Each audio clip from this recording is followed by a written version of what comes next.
Good morning. Good morning.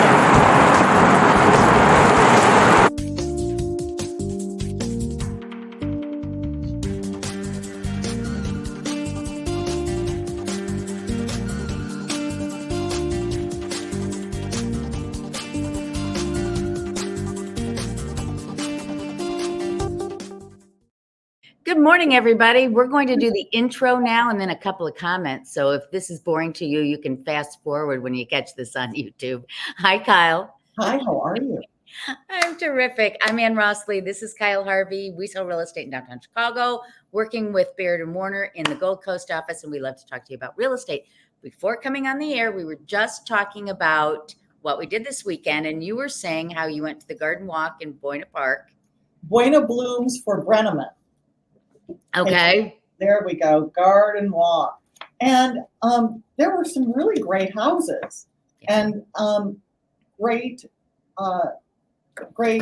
gardens. I was surprised that some lots were like 8 lots. Some houses were on like 8 lots, and they had huge gardens. And interestingly, those weren't open. But you can see them from the street. Some of the big houses had grown in house size and eaten up garden, but they had gardens all around the side and around the front, and it looked just beautiful, just beautiful. There are some wonderful homes up there for sure. And then we had, there was a big party at the end at the Haymaker Studios that you...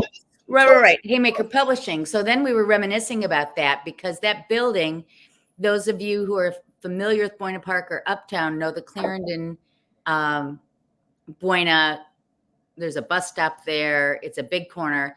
And so the day school used to be at this location, 800 West Buena. Then it was owned by Menominee Club. And then I sold that property when Menominee Club relinquished it a few years ago. It sold then for $2 million too, but it's a great structure, isn't it? And it's on 7 city lots. But it's an example of one of those properties that, and you and I have both had them, where there are different kinds of buyers. And so we have to create a marketing strategy to appeal to all of those. And in this case, somebody gave us an offer to make it 4 condos, which wouldn't that have been interesting in that location? So interesting. Yeah. Somebody gave us an offer for a single family home. Interestingly enough, that person ended up buying my house years later. Isn't that a weird coincidence? I love that. Yeah. And then the third one was Haymarket Publishing, who wanted to keep the structure and do some things inside. So I'm so glad they had a party, and they're very involved in the neighborhood. And sounds like you would recommend tours up in Buena Park. I would. And my friend Carlisle was saying, she lives up that way and deeply knowledgeable about the area, said that Haymarket Studios will rent out that space, but apparently only for now not-for-profits. So yes. Just like a big party or something like that, but you can rent it out if you're a nonprofit. Some sort of... Right. Well, it has to do with them keeping their nonprofit status. And I remember when Menominee was leasing out, some of the spaces, they also had to lease to nonprofits so that they could retain the nonprofit status. There are also a number of very large houses in that neighborhood for sale. And maybe we'll make that a focus of a future. That would be great. Yeah. There's some architectural gems on. Really, I know. Some George Maher. Yeah. Maher, yeah. I've heard Maher. I've heard Mayer. Mayer. That's it. I should know. Okay. So yeah. For stats, Missy. Okay. So everybody, we're going to first do stats, but this will be a different kind of stats. Then we're going to talk about what you need to know if you're buying after August 17th. August 19th. And leading up to it, because people are getting ready, so it isn't a sea change on that day. And then we're going to have some fun properties and then an article to talk about. So we've got lots. Let's jump right in. As I said, it's going to be a different type of statistics this time. Interesting. Our source here is Keeping Current Matters. Oh, wait a minute. I went to slide 2 right away. Okay. Keeping Current Matters, and they aggregate information for us in real estate so that we can give you the most what would you say, Kyle? The most up-to-date most up to date, but also puts it a lot in context. They bring us information so you can really get it in context and not view it locally. Go ahead. And let me just make a plug here. Both Kyle and I subscribe to this. I mean, this is the kind of things that we as realtors subscribe to, read, learn, to make sure that our clients know everything that they can possibly know in order to make the best decision for them. So mortgage rates are on everybody's mind, especially since we're talking inflation and coming up to the election. So when does everybody think the Fed's going to cut the rate? Most people are saying September, although I've heard several that say later. I hear later. But, although cutting rates, you can see, well, I'll show this in the next slide, I guess. Well, the first thing we have to say is what you say all the time, Kyle, which is just because you cut the 10-year treasury doesn't mean that you're going to cut interest rates, because there's always it's the spread. The spread that we have to worry about. Okay, which is more than, I'm not an economist. Okay. So this is what I was going to say. Mortgage rates have decreased leading up to 8 of the last 11 presidential elections. And I'm guessing part of that is because pressure, they want to keep the economy looking good for any incumbent or anybody in charge. What would you say to that? I have no idea. I think I'm just looking at some of these dates, and they are really responding to what was going on economically, if I recall correctly, during those periods. So, 2004, we're going back. That's a drop, and they're ginning up remember how go-go it was coming out of the 2002, 2003 crisis. Right. So, a lot of this is responding to the economy as a whole. Right. Okay. The number of home sales went up after 9 of the past 11 elections. And the only ones were 1980 to 81. And that's when Reagan took over and started, but it took a while to get it going. And then the next was 88. And, I wonder what was going on in 88. Oh, yeah. In 87, that's when I quit my job, and we had at Playtex, and we had that big kind of crunch on real estate at that point.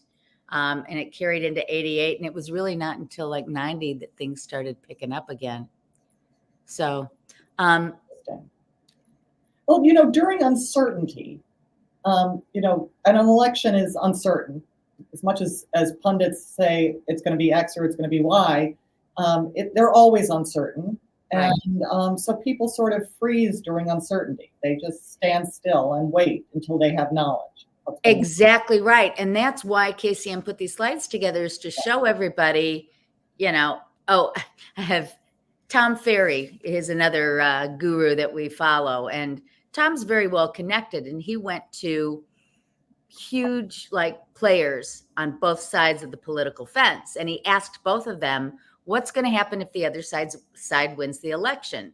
And of course, both sides said, if the other guy wins, we're headed for scary times, which is funny because both are saying that. Yet, if you look at all these statistics after elections, no matter who wins, number goes up and prices go up, which is what I would like to encourage everybody to think about is, maybe sitting on the sidelines is a good opportunity for you to jump in the market, because everybody's on the sidelines. And if things are going to look up, go for it.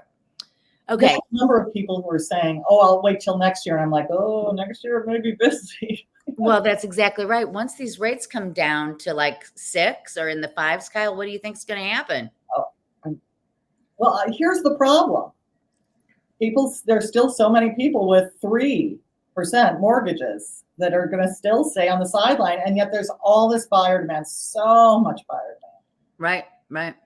Exactly. So that's what's making prices continue to appreciate, folks. And this is a lot of people giving their opinion. Fannie Mae, Freddie, NAR, Goldman Sachs, Zillows. And the average of appreciation for 2024 is forecasted to be 2.8. Yeah. So that's really strong. But always low. I think they just do it to play with us. Say that again? I said Freddie's always low. Yeah. And Freddie's always the most conservative. Exactly. But look at this. Okay, 2.8 is the annual appreciation projection, right? Mhm. Look at Chicago. Now, this is MRED all properties. I know. Home prices in Chicago have gone up 3.3% in 6 months, or 6.9% in 1 year, everybody. We're one of the top areas for price appreciation. And if they're going to continue to go up. Remember, though, we lagged during the go-go years. It took us forever to come out of the ditch of the real estate recession of 2008, 9. Yes, you're exactly right. So the fact that we are growing and we are growing fast, and it feels like, oh my God, but catching up to the rest of the world. Right, right. Well, it's just very positive. You know, so many naysayers nationwide like to poo-poo Chicago, but folks, Chicago's strong. Yeah. All right. In terms of number of homes sold, everybody's saying the average is that we're going to sell just the same number of homes that were sold last year. Overall, it's going to be flat. So what's it doing in Chicago? Last time we talked, I did rolling 12 months. This time I just want to do first 6 months versus six months, 6 months.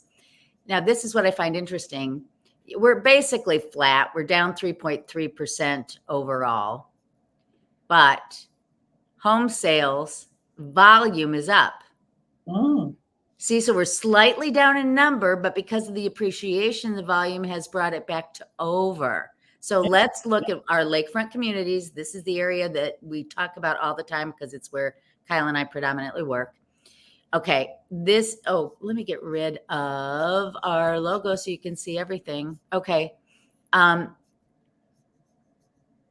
Single family home sales here up 3.6% in volume. Total prices paid. Wow. And here's attached. And look how big attached is versus last year. The condo market is really strong. So we've talked absorption rate in the past, and I'm going to take 1 second. I'm not going to do this every week, but I want to run through the exact numbers for you. Single family homes in the lakefront communities. Currently, there are 285 on the market. 158 are under contract, and 544 have closed in the first 6 months. So that's an average of 90.67 homes per month. Wow. If you take the active divided by the average number of sales, you end up with 3.14 months. So everybody, that's how we calculate that. 6 months is neither a buyer nor seller market. This is definitely still a seller market. Well, and look at attached. Even lower inventory on attached. And we've shown that trend for the last 2 to 3 months. So I thought that was interesting. I just have a couple more slides. Okay, interest rates as of Friday, 6.77, down. You can see on the far right of the screen, they're down from the high. And rents as of June 2024, median rent is $24.22, and this is 21% higher than the national average. Stick with me. Oh, that's it. That's it. So, you know, we know that rents are high. That's where we are. That's where we are. Good to know. Those are interesting statistics. Thank you, Ann. Well, you know, people were coming up on August 17. August 17 is the date that the National Association of Realtors has decided that the way real estate brokers are going to interact with customers, consumers, clients is going to be different going forward, in response to a lawsuit that was filed back several years ago and decided about a year ago that said that the way we were deciding commissions was non-competitive. Okay, the way our practices around commissions setting was non-competitive. So there are going to be a number of changes, and Ann and I, over the next several weeks leading into August 17th, will tell you about them so that you are ready to work with real estate agents and brokers effectively.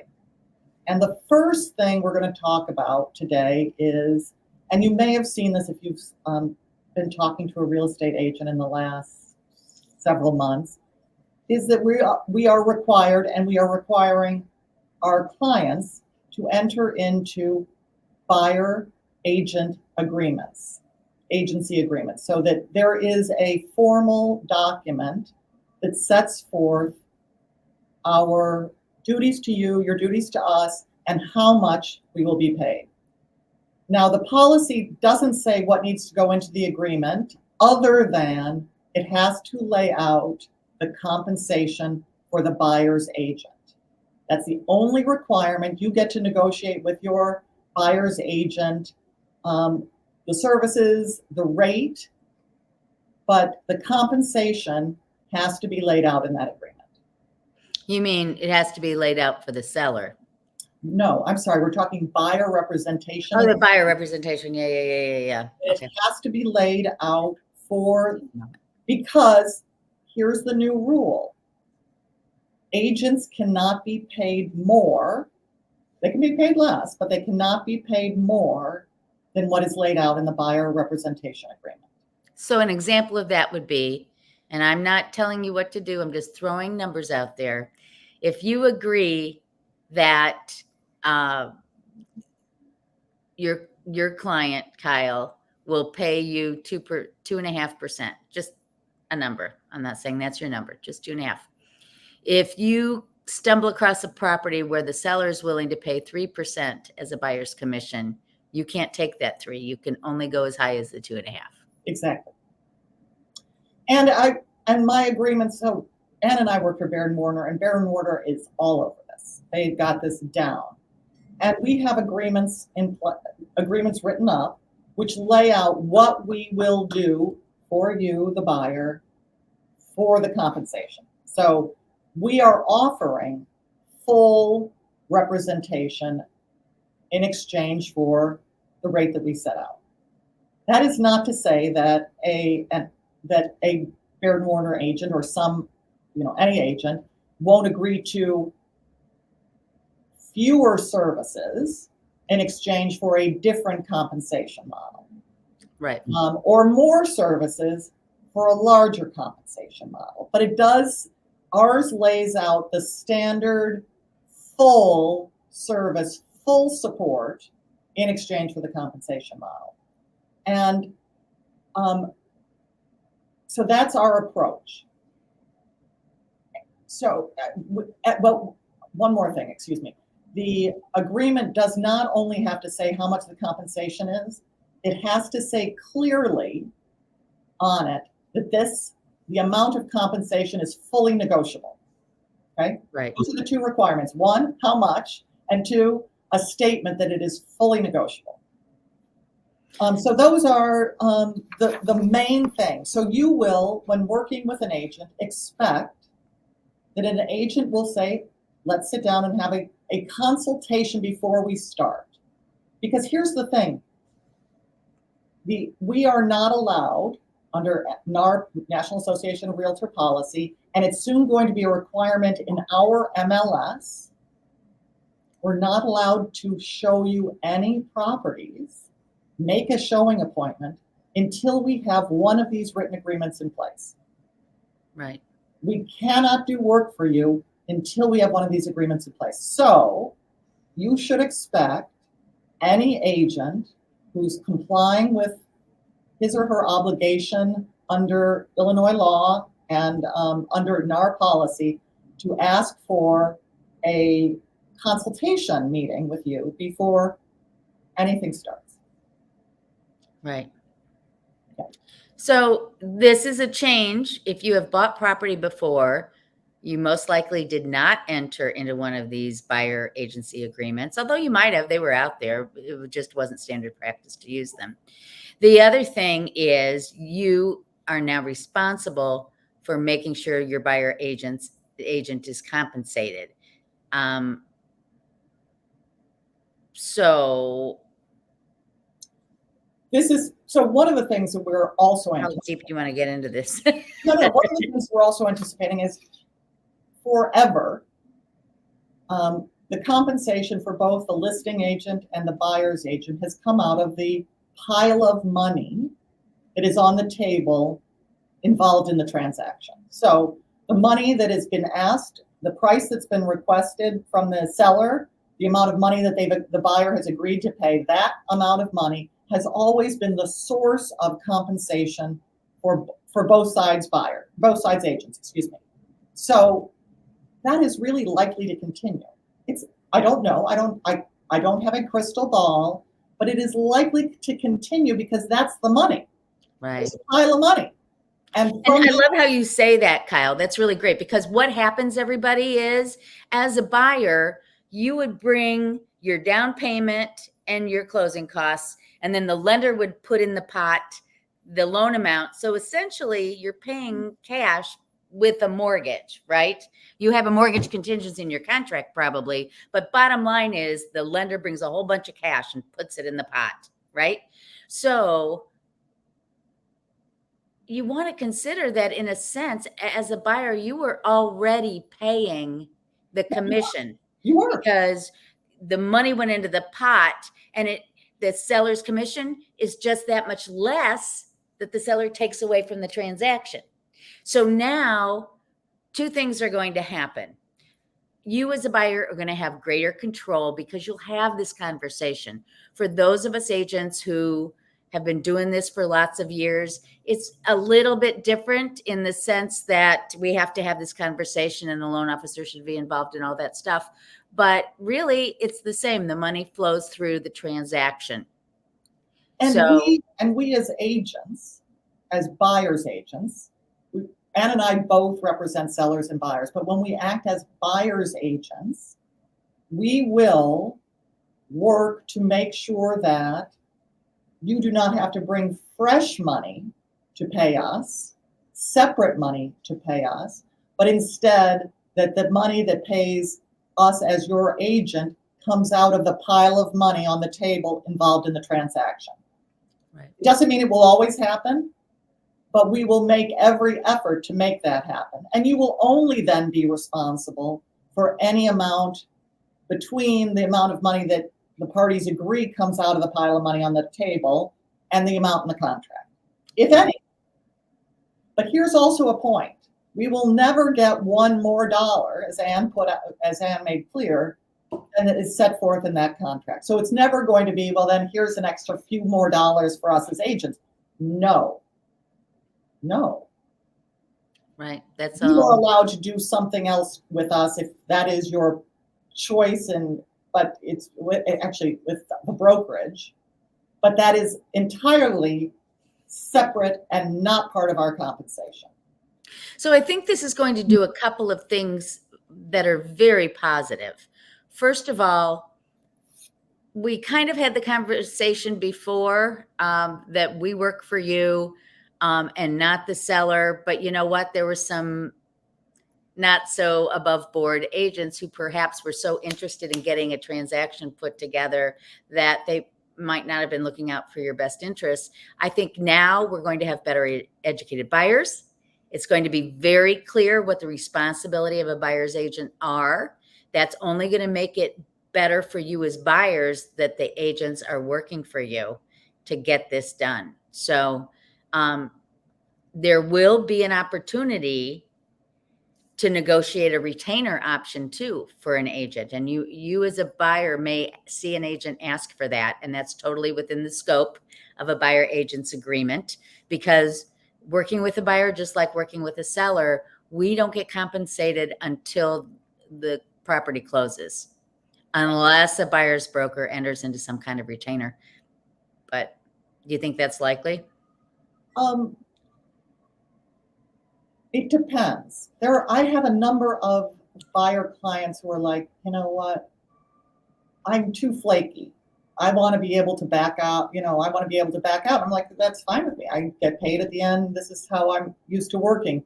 Right. But there may be some buyers who would feel less like they're using you if they can do a retainer. Because then if they go away, they go away, and they don't feel bad about that. Right. But it'll be interesting to see how much of that occurs. I haven't asked for anyone. I have not asked anyone for a retainer. I haven't yet either.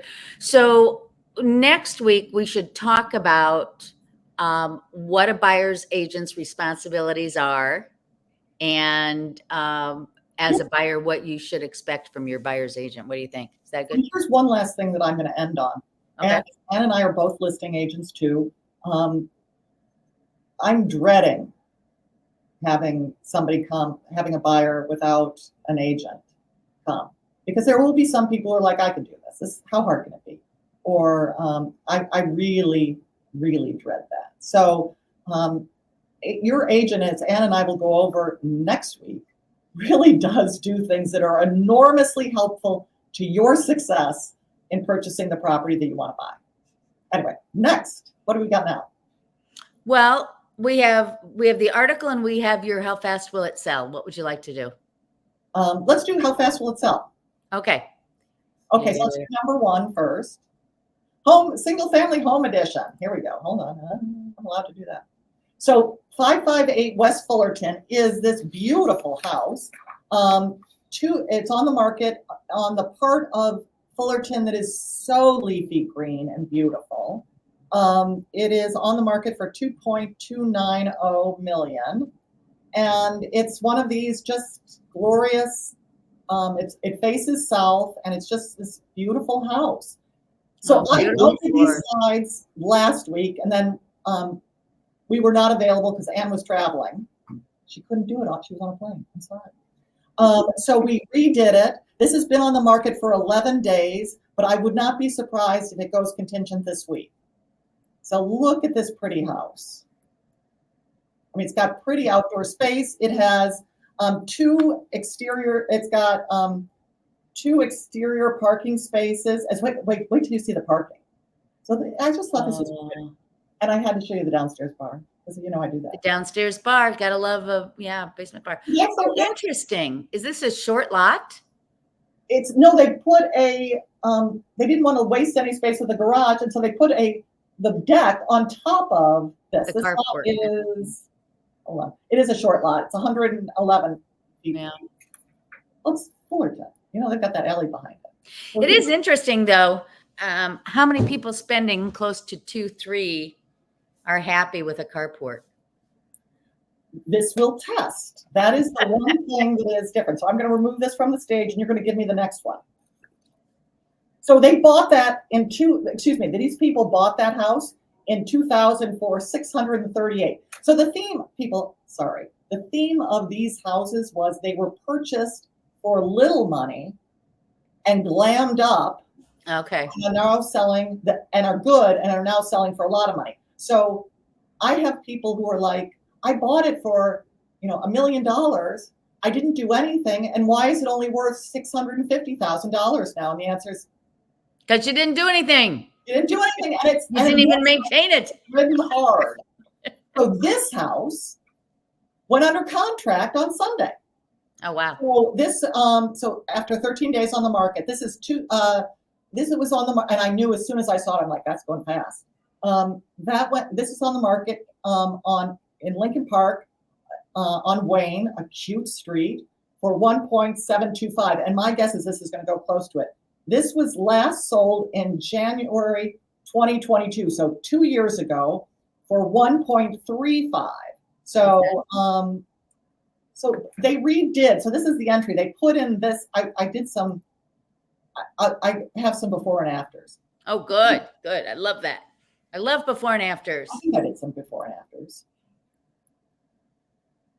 Okay. I think I did. Typical Okay. Chicago. No, maybe what I did was I did this. I did that before and afters and something else. So here's some of the changes. All this green stuff and built-ins is new. This is a different, an upgraded fireplace. I think the floors were redone. They interestingly, you see the banisters? Yes. Banisters before had were just less attractive. They cleaned that up. It made the lines just look more mid-century, more fantastic. The bathrooms, I think they upgraded the bathrooms. But look how pretty that is. This has a 2-car garage. It's not attached, but pretty outdoor space. Isn't that pretty? It's very pretty. Yeah. So my guess is that's going to go at the list price or above. Here I wrote it down. New hardwood floors, new stair railings, new kitchen faucet, and new bathrooms. And that's it. And they're going to get $400,000 more. Good work. Wow. Yeah, see? Oopsie. Can we go back? Oh, here we go. Can you go back? Yeah. Thank you. No, next one. I'm having all kinds of push button errors. No, it's me. Okay. Okay, so this one is 2712 West Sunnyside. It's on the market for 1.825. It's been on the market 13 days. It last sold in July of 2018 for $686,000. Okay. Now Sunnyside is west, right? This is beyond. This is the land beyond Damon. It's an east. Oh, you mean Sunnyside? How far north it is? Yeah. Yeah. It's north of Montrose. Okay. But look how pretty this house is. So this was all upgraded. That's So they lovely. got it for 686, so just under 700,000, and it's on the market for $1.1 million more, $1.2 million more. Okay, that's my cat going. Well, they've done a lot of work to it, obviously. Yeah. All new windows. New bathroom. Yeah, new baths, new kitchen. Yeah. Look at that downstairs Look bar. at that bar. That's a bar you can belly up to. That's a bar you hang out in. You know, there's last call. It's great. Mm. Oh, so this is where it is. It's just, it's right by the river. That's why I loved it. Uh-huh. You got to be careful though when it's by the river, but it's not right on the river. Right. Very cool. Yeah, the river. Gosh, it's gotten to be so popular to be on the Chicago River these days. And look at those little pier or those little Yeah. docks. It's so great. Look at that. Okay, so I think that's going to sell this week. We'll see, and I'll report. Next one. So this one was interesting. This is 4628 South Drexel Boulevard. It's on the market for 1.499, and it last sold in 2018, in January 2018, for $550,000. And this is the one where I have The before and afters. this. Oh is my goodness. for the entryway after. So they cleaned up the existing tile. That brings me so much joy. And look what they did to that barrel vault ceiling. Ah, sensational. And so this is the front hall. You saw the front hall, some of the front hall before. This is the front hall before, and this is the living room. And here's the living room now. Wow. Isn't that? I mean, that's stunning. Just stunning. This is the dining room. Oh, look at that. Now they painted the woodwork, which is so on vogue today, but there will be a day where people will strip that down again. But don't you love they kept the wood in the window, the wood. Look at the molding. Look at the molding. I mean, just go back. I mean, they just freshened it up. Yeah. Wow. The kitchen. Yeah. The kitchen. Gorgeous. Yeah. Lots of great decisions made on this one, I have to say. Oh, yeah. Yeah. I mean, that's the level of the bathroom. This is the garage coach house. And now you get a sense of they cleaned that up. Okay, Rufus, knock it off. Oh, yeah, look at that. So really great. So I think that, but it's tricky. Drexel at 4,600, it could be a little tricky, and that's a big price. $1.5 million is a big In that price. Area, it is. But I hope it sells quickly. But when you compare that house in Lincoln Park would be 2.5, 3. So certainly. Now Now I love it. What's that? Your article. Oh, yes. So let me share this if I can. Bear with me here. All right. So article this week you may have seen in Wall Street Journal. American towns are rebelling against mega mansions. So basically the article, and I love it.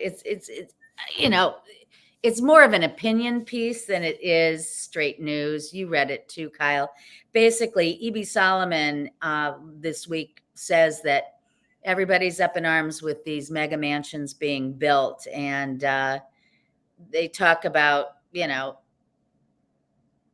mansions. I mean, we have our version of that in Chicago, but some of these, Here's a fact. U.S. homes exploded 150% between 2008 and 2018 in the median inside with square footage. So the median size of a home in 2022 hit 2,300 square feet. But we've seen, like, even in Chicago, like in Lincoln Park particularly, where they tear down a house or they tear down two houses and they put up these, what we call McMansions. And there does, I guess, what I want to talk about feet in the city. Like, who needs 10,000 square feet? Right. Well, but then you look at the other side of the coin and it's like, who are we to legislate whether somebody can do it? You know what I'm saying? I'm with you. I'm in the camp that it does, who needs all that Hell space? to sell. It's lovely to build. It creates a lot of ego for you. You'll have a great time in it. But then you'll be mad that nobody wants it. At your price. Yeah. Yeah, because you'll never get out what you put into it. I mean, what's the Perillo mansion? It's down to 24 now. It'll be interesting to see what that sells at. Yeah, because that's the high water mark. But I am, I've had buyers, and I think you have too, Kyle, where they're luxury buyers, but they may be downsizers. They want a house, but they don't want a 7,000 square foot house that some of these new, right? No.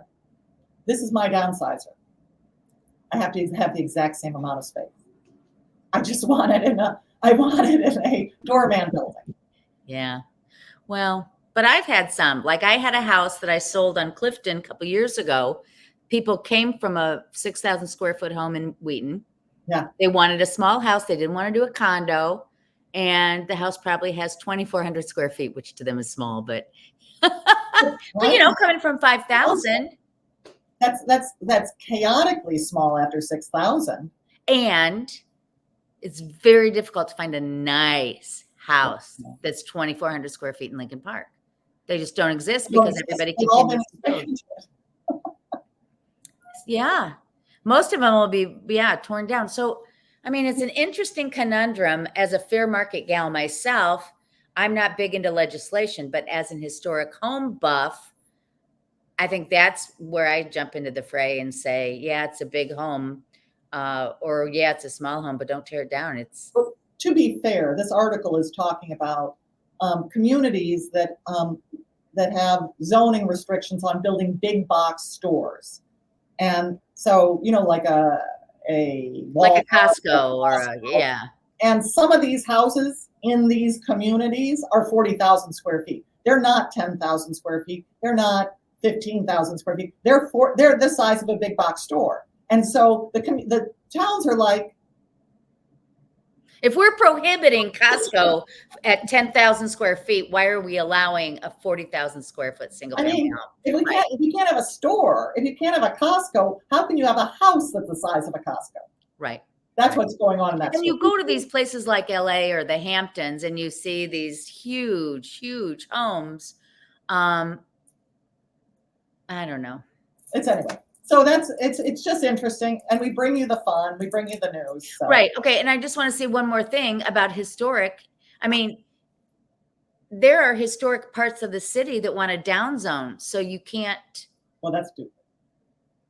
Well, we'll talk about that on another show. I think there's some reasons for that, but all right. Anyway, just bringing you the news, bringing you the fun.